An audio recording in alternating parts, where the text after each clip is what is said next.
24 লাখ টাকা সহ মেয়েকে বিয়ে করলো বাবা, এলাকায় তোলপাড়। এরা কি আপনার বাপ হয়? আপনার মারে কি ডিভোর্স দিছে? আপনার মা যদি কয় বেটারে নিয়ে খাইবো, আপনি যদি কোন বেটারে নিয়ে খাইবেন, তাহলে কেমন হলো? একজন লোক কিভাবে মেয়ের সাথে সম্পর্ক জানে, মা কিভাবে সম্পর্ক জানে, আর এই পুরুষ কিভাবে তার সাথে সম্পর্ক করে? তার মার সাথে তার ফিজিক্যাল সম্পর্ক আছে, হইছে যথেষ্ট প্রমাণ আছে। আমার মা কিভাবে জানে সম্পর্ক করে, এই লোক কেমনে মামাইয়ার সাথে সম্পর্ক করে? একটি ভুল সম্পর্ক, তারপর একের পর এক ভেঙে যাওয়া সংসার, আর শেষমেশ এমন এক অভিযোগ যা শুনলে যে কেউ হতবাক হয়ে যাবে। যে মানুষটির সঙ্গে বছরের পর বছর স্বামী স্ত্রীর মতো সম্পর্ক ছিল, শেষমেশ সেই মানুষটি জড়িয়ে পড়ল তার নিজের মায়ের সাথে পরক্রিয়া সম্পর্কে। ভালোবাসা, বিশ্বাসঘাতকতা আর পারিবারিক ভাঙনের এই ঘটনাটি এখন পুরো এলাকা জুড়ে তীব্র আলোচনার জন্ম দিয়েছে। আসসালামু আলাইকুম প্রিয় দর্শক, গুরুত্বপূর্ণ কিছু ভিডিও আপনাদের মাঝে শেয়ার করব যা রীতিমতো অবাক করে দিয়েছে সকলকে। শিরোনাম দেখেছেন, বুঝতে পেরেছেন ভিডিওটি অত্যন্ত গুরুত্বপূর্ণ, তাই সকলের কাছে অনুরোধ করছি একদম না টেনে একটি লাইক করে শেষ পর্যন্ত ভিডিওটি দেখতে থাকুন। আমার টাকা পয়সা আমার শ্বশুরের হাতে দিচ্ছে। বাবাকে বিয়ে করা কি জায়েজ নাকি না জায়েজ? দেশে কি ছেলে থাকছিল না যে আপনার বাপের এই নিয়ে আসতে হইতো? আপনার তো ভালো করে বিয়ে দিতে পারতো, আপনার মা একটা সুন্দর চেহারা, আবার ঘর বাড়ি আছে। দেশে কি ছেলের অভাব ছিল? মান সম্মান নিজেদের রসা মানুষ।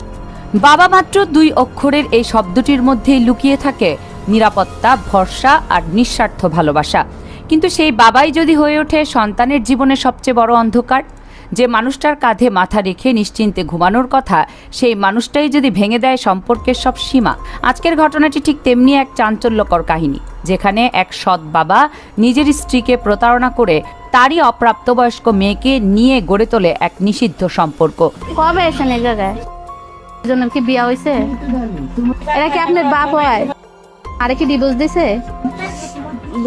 তো বিয়ে হয় নাই। শুধু তাই নয়, স্ত্রীর দেয়া 24 লাখ টাকা নিয়ে পালিয়ে গিয়ে শুরু করেন নতুন সংসার। ঘটনাটি ঘটেছে বগুড়ার ধনটুপ উপজেলার পাটধনুট গ্রামে। মোবাইলের মাধ্যমে পরিচয় হয়েছে, আমাকে বাইর যায় বিয়া করছে। বিদেশ যায়, তারপর দুজনে বাড়ি করছে। আমার শ্বশুরে কইছে এই বাড়ি ঘর তোমার বাড়ি ঘর তোমরাই করবা।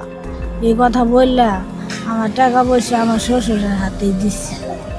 আমি 24 লাখ টাকা দিচ্ছি। এক সন্তানের নয়, 3 সন্তানের জননী ছিলেন এই নারী। স্বামী, সংসার আর সন্তানদের নিয়েই চলছিল তার জীবন। জীবনের নানা কষ্টের মাঝেও নতুন করে সুখ খুঁজে পান তিনি, যখন মোবাইল ফোনে পরিচয় হয় রবিউল ইসলাম বাবু নামের এই যুবকের সঙ্গে। পরিবারের সম্মতিতে হয় তাদের বিয়ে। নতুন স্বামীকে বিশ্বাস করে নিজের 3 সন্তানকে নিয়ে শ্বশুরবাড়িতে ওঠেন এই নারী। প্রবাস থেকে কষ্ট করে জমানো প্রায় 24 লাখ টাকা চোখ বন্ধ করে তুলে দেয় স্বামী রবিউল ও শ্বশুরের হাতে। কিন্তু তিনি বুঝতে পারেননি তার বিশ্বাসের আড়ালে ধীরে ধীরে তৈরি হচ্ছিল এক ভয়ঙ্কর সম্পর্ক। সংসারে আসার কিছুদিন পর থেকে রবিউলের নজর পড়ে তার 15 বছর বয়সী সৎ মেয়ের উপর। প্রথমে বিষয়টি কেউ বুঝতে পারেনি, কিন্তু ধীরে ধীরে তাদের মধ্যে বাড়তে থাকে গোপন যোগাযোগ। অভিযোগ রয়েছে সৎ বাবার প্ররোচনায় এই কিশোরী জড়িয়ে পড়েন সম্পর্কে। মেয়ে না, এটা সৎ মেয়ে, কিন্তু ওর বউরছে ওর মেয়ের সাথে কিন্তু সম্পর্কটা আরো গভীর। এখন কি করবেন আপনি? এরা নিয়েই থাকবেন না যাইবেন গে? এরা নিয়ে থাকবেন। মায়ের অনুপস্থিতি কিংবা ফাঁকা বাড়ি, সুযোগ পেলেই চলতো তাদের গোপন দেখা সাক্ষাৎ। এক ছাদের নিচে একই পরিবারের পরিচয়ে চলছিল এক নিষিদ্ধ সম্পর্কের গল্প। সময়ের সঙ্গে সম্পর্ক আরো গভীর হয়। এক পর্যায়ে তারা সিদ্ধান্ত নেন সব বাধা পেছনে ফেলে একসাথে সংসার করার। কোথায় রেজিস্ট্রেশন করেছেন জিজ্ঞেস করলে ওই ব্যক্তি বলেন, রেজিস্ট্রেশন করি নাই, শুধু বিয়ে পড়াইছে। এরপরেই ঘটে সবচেয়ে বড় বিশ্বাসঘাতকতা। স্ত্রীর দেয়া 24 লাখ টাকা নিয়ে সৎ মেয়েকে সঙ্গে করে পালিয়ে যায় রবিউল। বাসা ভাড়া নিয়ে স্বামী স্ত্রীর মতোই থাকতে শুরু করে তারা। 1 মাস ধরে চলতে থাকে তাদের এই গোপন সংসার। কিন্তু মায়ের চোখ এড়িয়ে গেলেও সন্দেহ এড়াতে পারেনি তারা। আচরণের সন্দেহ তৈরি হলে তাদের আটক করে স্থানীয়রা। জিজ্ঞাসাবাদের এক পর্যায়ে বেরিয়ে আসে আসল পরিচয়। যাদের সবাই স্বামী স্ত্রী ভাবছিল, তারা আসলে সৎ বাবা এবং সৎ মেয়ে। ঘটনাটি ছড়িয়ে পড়তেই এলাকা জুড়ে সৃষ্টি হয় চাঞ্চল্যের। অনেকেই বলছেন সম্পর্কের সীমা ভেঙে সমাজে ভয়ঙ্কর এক উদাহরণ তৈরি করেছে তারা। আবার কেউ বলছেন অল্প বয়সী মেয়েটি পরিস্থিতির শিকার। তবে সবচেয়ে বড় প্রশ্ন হলো একজন মা কিভাবে সহ্য করবেন এমন বিশ্বাসঘাতকতা? যে মানুষটাকে জীবনসঙ্গী ভেবেছিলেন সেই মানুষই তার সংসার, বিশ্বাস, এমনকি নিজের মেয়েকেও কেড়ে নিল। বর্তমানে ঘটনাটি নিয়ে এলাকায় চলছে ব্যাপক আলোচনা। স্থানীয়দের দাবি বিষয়টি আইনের আওতায় এনে সঠিক তদন্ত হওয়া উচিত। বাস্তব জীবনের এমন ঘটনাগুলো আমাদের সমাজের অন্ধকার দিকগুলোর চোখে আঙুল দিয়ে দেখিয়ে দেয়। বিশ্বাস, সম্পর্ক আর পারিবারিক বন্ধনের আড়ালে কখনো কখনো লুকিয়ে থাকে এক ভয়ঙ্কর সত্য। দর্শক, এই ঘটনাটি নিয়ে আপনাদের মতামত কি সেটি কমেন্টস করে জানাতে ভুলবেন না। কামরুন নাহার, রাখি, কেএনআর মিডিয়া।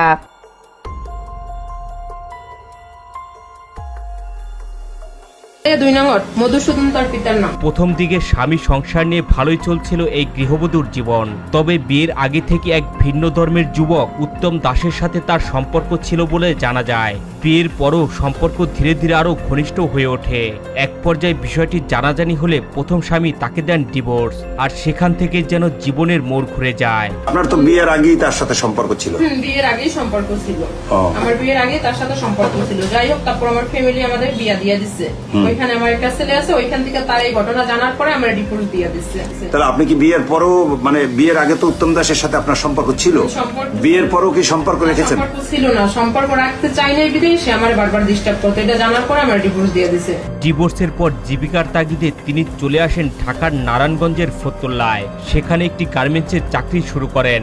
এ সময় পাশেই বাসায় থাকা ব্যবসায়ী বিপুল আহমেদের সঙ্গে তার পরিচয় হয়। ধীরে ধীরে দুই পরিবারের সম্মতিতে তাদের বিয়ে হয়। নতুন করে শুরু হয় আরেকটি সংসার। তারপর আমার আবার আরেক জায়গায় বিয়ে হয়েছে, ঢাকা নারায়ণগঞ্জ। ওইখানে আমি ভালোই ছিলাম, দিব্যি অনেকদিন ভালো ছিলাম। বিয়ে কয়টা হয়েছে আপনার? আমার দুইটা বিয়ে হয়েছে। দুইটা বিয়ে হয়েছে? হ্যাঁ, আমার দুইটা বিয়ে হয়েছে। এই ছেলে কার? এই ছেলে ঢাকা। ও, ঢাকা। ওর আব্বুর নাম কি? ওর আব্বুর নাম বিপুল আহমেদ। এই বাচ্চার বাবার সাথে বিবাহ হলো কিভাবে? আমি ঢাকাতে চলে গেছিলাম। ওইখান থেকে যখন আমার হাজবেন্ড ডিভোর্স দিয়ে দিয়েছে, এই বাচ্চারা গ্রামে রেখে আমি ঢাকা চলে গেছি, গার্মেন্টস করছিলাম। কোথায়, নারায়ণগঞ্জ? হ্যাঁ, নারায়ণগঞ্জ। তো সেই বিপুল আহমেদ বললেন না? হ্যাঁ, বিপুল আহমেদ। বিপুল আহমেদের সাথে কি আপনার ওই প্রেম ঘটিত বিয়ে? না না, গার্জিয়ানের সম্বন্ধে বিয়ে হয়েছে। তারা আমার দেখছে আমি চাকরি করতেছি, তার আত্মীয় স্বজন আমার দেখে কিছুদিন সবকিছুই স্বাভাবিকভাবেই চলছিল, কিন্তু অতীত যেন পিছু ছাড়েনি এই নারীর। অভিযোগ রয়েছে নানা বাড়িতে বেড়াতে গিয়ে আবারও উত্তম দাসের সঙ্গে ঘনিষ্ঠ হয়ে পড়েন তিনি। ধীরে ধীরে সেই সম্পর্ক আরো গভীর হয়। অতিরিক্ত মানসিক চাপ ও দুশ্চিন্তার মধ্যেই অসুস্থ হয়ে মৃত্যুবরণ করেন তার দ্বিতীয় স্বামী। বাচ্চাটা হয়েছে তখন 1 বছর 1 মাস, বৈশাখ মাসে আমি বেড়াইতে আসছি দেশে। তখন আবার আমার মায়ের আবার ধরছে উত্তম দাস, আবার ধরছে যাতায়াত, মানে বেড়াইতে আসছি ওই সময় আবার ধরছে। আমার মা থেকে ফোন, বেড়াইতে আসলেই আপনাকে ধরে? ধরে বলতে কি আমার সাথে যোগাযোগ করতে চাইছে। আচ্ছা, তাহলে আপনি আসেন কেন? না, আমি ওরকম ওর সাথে আসি নাই, তখনও আসি নাই। তখন আমার মার থেকে নাম্বার নিচ্ছে, আমার মায়ের অনেক টাকা পয়সা দিচ্ছে সে। উত্তম দাস ওইখানে বারবার ফোন দিয়ে ডিস্টার্ব করতো। আমার হাজবেন্ডের হার্টের সমস্যা ছিল, তার জন্য স্ট্রোক করে আমার হাজবেন্ড মারা গেছে। চিকিৎসা করে নাই, কোনো ওষুধ পানি খায় নাই, সেজন্য আমার হাজবেন্ড মারা গেছে। স্বামীর মৃত্যুর পর থেকে উত্তম দাসের সঙ্গে বিয়ে ছাড়াই একসঙ্গে বসবাস শুরু করেন তিনি। এ নিয়ে এলাকায় শুরু হয় নানা আলোচনা আর সমালোচনা। সামাজিক চাপ বাড়তে থাকলে স্থানীয় এক ইমামের মাধ্যমে তাদের বিয়ে সম্পূর্ণ হয়। পরে তারা পটুয়াখালীতে একটি ভাড়া বাসায় থাকতে শুরু করেন। যাই হোক, তারপর এটা জানানোর পরে সে আমার দায়িত্ব নিয়েছে, বাচ্চারা আমার দায়িত্ব নিয়েছে। বলছে যে আমার জন্য যেহেতু এটা হয়েছে, আমি এটা দায়ভার আমি নিলাম। তখন আমার নিয়ে সে পটুয়াখালী ভাড়া রয়েছে, সমস্ত প্রমাণ আমার কাছে আছে। তো যেখানে যেখানে ভাড়া রয়েছে, আর সে আমারে মসজিদের হুজুর দিয়ে কলমা করে সে আমার বিয়ে করছে। তারপরে আমি বারবার বলছি মুসলমান হয়ে যাও, সে হয় নাই। তবে এই নারীর দাবি উত্তম দাসকে ধর্ম পরিবর্তনের বিষয়টি বলা হলে তিনি সবসময় বিষয়টি এড়িয়ে যেতেন। এরপর থেকেই নাকি বদলে যেতে শুরু করে উত্তম দাসের আচরণ। ধীরে ধীরে যোগাযোগ কমিয়ে দেন, ফোন রিসিভ করেননি, সংসারের খোঁজও নিতেন না। কারণ খুঁজতে শুরু করেন এই নারী। আজকে ঘটনা হলো 1 মাস কামে সে আমার যোগাযোগ করে না, এর জন্য আমি তার বাড়িতে আসছি। ও এর মধ্যে আবার আমার মায়ের মনে করেন রুবি মানুষ, তো তার সাথে এখন তার সম্পর্ক আমি জানতে পারছি, যথেষ্ট প্রমাণ আছে, আমি দিতে পারো। আর তখনই সামনে আসে এমন এক অভিযোগ যা পুরো ঘটনাটিকে নতুন মোড় দেয়। এই নারীর দাবি উত্তম দাস তার নিজের গর্ভধারিণী মায়ের সঙ্গে জড়িয়ে পড়েন সম্পর্কে, আর সেই কারণেই তাকে এড়িয়ে চলছিলেন। এর সাথে মানে ওরকম মা মেয়ের সাথে একজন লোক কিভাবে মেয়ের সাথে সম্পর্ক জানে, মায়ের কিভাবে সম্পর্ক জানে, আর এই পুরুষ কিভাবে তার সাথে সম্পর্ক করে, এটা নিয়ে আমি বাড়িতে গেছি। কেন আমার খোঁজ খবর রাখতেছো না, আমি কিভাবে চলবো? আপনার মার সাথে তার ফিজিক্যাল সম্পর্ক হয়েছে, যথেষ্ট প্রমাণ আছে কালাইয়াতে। আমি যেগুলো বলছি কোনো একটা মিথ্যা কথা না। পরে আমি বাড়ি গেছি, তার আমি হাত থেকে ফোনটা টাইনা নিয়ে আসতে লুছিলাম। তারপর সে আমারে মারছে, তার বাবা বটি নিচ্ছে, সেও আমারে মারছে। আমার এই যে দাগ আছে, এই যে হাতে দাগ, তারপরে এই যে কপালে দেখা আর আমার আল্লাহ, পিঠু আছে, এই কপাল ফুটিয়ে ফেলাইছে? হ্যাঁ, আল্লাহ। সে আমার ঘুষি মারছে, অনেকটি মারছে। কে বলছে? মারছে উত্তম দাস মারছে, তার বাবাও ছিল, তার ছেলে ছিল, তার ছেলে এই আপনার বাবুর সাথে ছিল, ও সাথে ছিল? আমার বাবু সাথে। আপনার মার সাথে যে তার যে সম্পর্ক, যে দৈহিক সম্পর্ক, এটা আপনি কবে জানতে পারলেন? এটা আমি জানতে পারছি প্রায়, আপনার মাও তো মুসলমান নাকি? হ্যাঁ আমার মাও মুসলমান, আর আপনিও মুসলমান? আমিও মুসলমান, কিন্তু আমার সাথে সম্পর্ক যেভাবে হোক, বয়স কম হয়ে গেছে, যেভাবে হোক হয়েছে, কিন্তু আমার মা কিভাবে জানলে সম্পর্ক করে, এই লোক কেমনে মামাইয়ার সাথে সম্পর্ক করে? না, আপনি জানলেন কবে? আমি জানলেন? জানছি প্রায় মনে হয় 1 মাসের 22 দিন, 1 মাসের মতো আমার সাথে সম্পর্ক বিচ্ছিন্ন হয়েছে।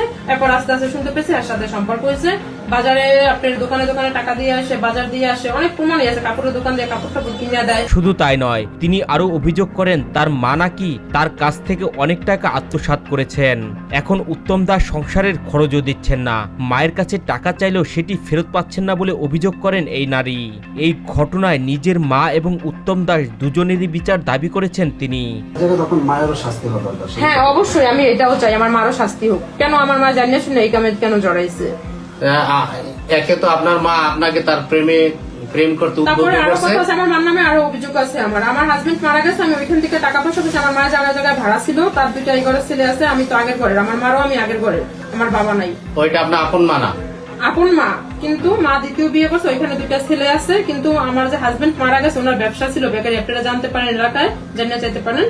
আমার কিছু টাকা পয়সা ছিল, ওইটাও আমার মায় মাইরা দিয়েছে, আমার দেয় নাই, কিছুই দেয় নাই। এখন চাইতে গেলেও মানে উল্টা পাল্টা কথা বলে। এখন আপনি পুরা নিঃস্ব? হ্যাঁ পুরা নিশ্চয়। এখন আমি মামা বাড়ি বেড়াইতে আইছি, কোরবানিতে আমার মামা নামাইয়ে দিয়েছে। আপনার যে প্রেমিক ছিল তাকেও সে কেড়ে নিয়ে গেছে হ্যাঁ। আপনার মা? হ্যাঁ, উনি অনেক লোভী, উনি টাকা পয়সার জন্য সবকিছু করতে পারেন। স্থানীয় সূত্রে জানা যায় উত্তম দাসের বাড়ি পটুয়াখালীর বাউফল উপজেলার কালায়া ইউনিয়নের 2 নং ওয়ার্ড এলাকায়।